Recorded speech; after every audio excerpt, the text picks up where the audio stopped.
ഓരോ ദിവസം കഴിയുന്തോറും വിദ്യാർത്ഥികളുടെ ചങ്കിടിപ്പ് കൂടിക്കൊണ്ടിരിക്കുകയാണ്. മറ്റൊന്നുമല്ല, രണ്ടാം സെമസ്റ്റർ പരീക്ഷകളുടെ റിസൾട്ടിനായി. പലപ്പോഴും വിദ്യാർത്ഥികളുടെ പേപ്പർ നോക്കുമ്പോൾ പല സമയത്തായി തോന്നാറുണ്ട്, ഈ ആകാംക്ഷയൊക്കെ പരീക്ഷയ്ക്ക് മുമ്പ് പഠിക്കുന്നതിൽ കാണിച്ചിരുന്നെങ്കിൽ ഈ വിദ്യാർത്ഥികൾ ജയിച്ചേനെ എന്ന്. കൊമൻറ്റ് ബോക്സിൽ വരുന്ന പല കൊമൻറ്റുകളും ഇങ്ങനെയാണ്: ജയിച്ചാൽ മതിയായിരുന്നു എന്ന്.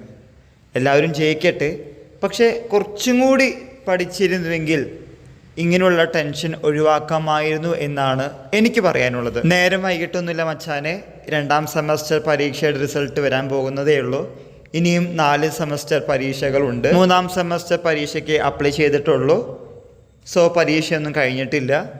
അതുകൊണ്ട് ഇനിയുള്ള 4 സെമസ്റ്ററിൽ കുറച്ചും കൂടി എഫേർട്ട് എടുക്കാമെങ്കിൽ, പരീക്ഷയ്ക്ക് മുമ്പ് ഒരു ആവർത്തി സിലബസ് പൂർത്തീകരിക്കാൻ സാധിച്ചിട്ടുണ്ടെങ്കിൽ ഇങ്ങനെയുള്ള ബുദ്ധിമുട്ടുകളോ ആകാംക്ഷകളോ കുറച്ച് മുന്നോട്ട് പോകാം. പേപ്പർ നോക്കുന്ന ടീച്ചേഴ്സിൻ്റെ ആദ്യ കടമ്പ എന്ന് പറയുന്നത് എഴുതിയ കാര്യം വായിച്ച് മനസ്സിലാക്കാൻ സാധിക്കുന്നുണ്ടെങ്കിൽ ജയിപ്പിക്കുക എന്നത് തന്നെയാണ്.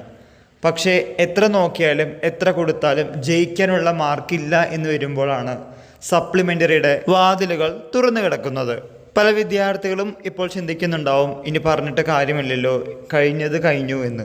പക്ഷേ ഇനിയുള്ള സെമസ്റ്റർ പരീക്ഷകളിൽ ശ്രദ്ധിക്കേണ്ട കാര്യം, മെയിൻ പോയിന്റുകൾ കുറച്ചും കൂടി കൂടുതലായിട്ട് എഴുതാൻ നോക്കണം. എഴുതിയ ഉത്തരങ്ങൾ ഒരു ആവർത്തിയും കൂടി വായിച്ച് നോക്കണം. ക്വസ്റ്റ്യൻ നമ്പർ കറക്റ്റ് ആണോ എന്ന് ചെക്ക് ചെയ്യണം. വേണ്ട തിരുത്തലുകൾ വരുത്തിയ ശേഷം മാത്രമേ ആൻസർ ഷീറ്റ് കൊടുക്കാൻ പാടുകയുള്ളൂ. അങ്ങനെയുള്ള നോട്ടക്കുറവ് മൂലം നിങ്ങളുടെ മാർക്കിൻ്റെ നീട്ടം കുറയാതിരിക്കട്ടെ. കൂടുതൽ അപ്ഡേറ്റിനായി കാത്തിരിക്കാം. എല്ലാവർക്കും ഒരിക്കൽ കൂടി നന്ദി, നമസ്കാരം.